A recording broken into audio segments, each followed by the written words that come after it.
বাড়ির ডিহিতে যদি কুমড়োর গাছ লাগা থাকে কিংবা আর কোনো গাছ লাগা থাকে তাহলে কি কি অসুবিধা কি কি সুবিধা আছে এই ভিডিওর মাধ্যমে সম্পূর্ণ আমি তোমাদের মাঝে তুলে ধরবো। আজকে ফুল ভিডিও ওয়াচ করো। এখানে আছে আতা গাছ, তার নিচে আছে গ্যালেন্ডার ম্যাশিং, অনেক কিছু দেখাতে চলেছে আমি। এখানে রয়েছে বাইক, বোর্ড, সবই কিছু আছে এখানে। তোমাদের যদি কোনটা লাগে তাহলে কমেন্টে জানাবে। এই বাইকটা আমাদের কাছে থাকে। আমাদের এখানে আছে অ্যালোভেরার গাছ, আপনাদের যদি লাগে কমেন্টে ফাটাফাট জিজ্ঞাসা করবেন। আর এখানে অনেক রকমের আমাদের এখানে অ্যালোভেরার সাথে অনেক বিভিন্ন ধরনের গাছ পেয়ে যাবেন আপনারা। এখানে অনেকগুলো গাছ বেকার হয়ে পড়ে আছে অলরেডি। এখানে গোলাপ ফুলের গাছ যেমন রয়েছে, গোলাপ ফুল লাল লাগাইয়া দিলে জ্বলবে চিরকাল, হলদা ফুল লাল লাগাইয়া দিলে জ্বলবে চিরকাল, কাঁচামরিচ ঝাল, অনেক রকমের গাছ আছে এখানে। আমি দেখছি ট্রাই করে। এখানে হলুদ ফুলের গাছের বিচি হয় নাকি, টমাটোর লাল।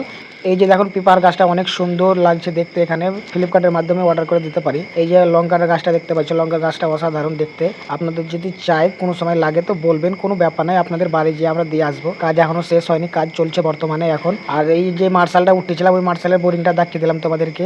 বাড়ি ঘরের দুয়ারটা পুরোটাই ভেঙে দিয়েছি অলরেডি, আরো আগা দিকে আছে ভাঙবো পুরোটাই। তারপরে দেখতে পাচ্ছেন বাড়িটা ভাঙছে, এখন তো সামান্য ভাঙানো হয়েছে। জিসিপি দিয়ে যেদিন ভেঙে দেবো না পুরোটা ভিডিও আমি তোমাদের সঙ্গে শেয়ার করবো। ব্যাপক ঝাঁপ দল্লা ব্যাপক খোলা আছে, বাড়ি ঘরগুলো দেখছো এগুলো পুরোটা ভাঙা পড়বে। এখন বর্তমানে সিঁড়িতে উঠছি, সিঁড়িতে উঠতে উঠতে চলে যাচ্ছি আমাদের ছাদের উপর। ছাদের উপর দেখতে পাচ্ছেন এটা আমাদের রুমের বেডরুম। এতক্ষণ আপনারা যেগুলো ভিডিও দেখলেন সবগুলোই ফালতু, কারণ আমার কোনো কাজ কাম ছিল না, তাই আপনাদের সঙ্গে টাইম পাস করলাম। কেমন লাগলো ভালো লাগলো, আশা করি সবাইকে ভালো লাগলে। ভালো থাকবেন, সুস্থ থাকবেন, আল্লাহ হাফিজ। এটা অবশ্যই ভালো লাগলে অবশ্যই ভাইরা কমেন্ট করে যাবেন, না লাগলেও কমেন্ট করে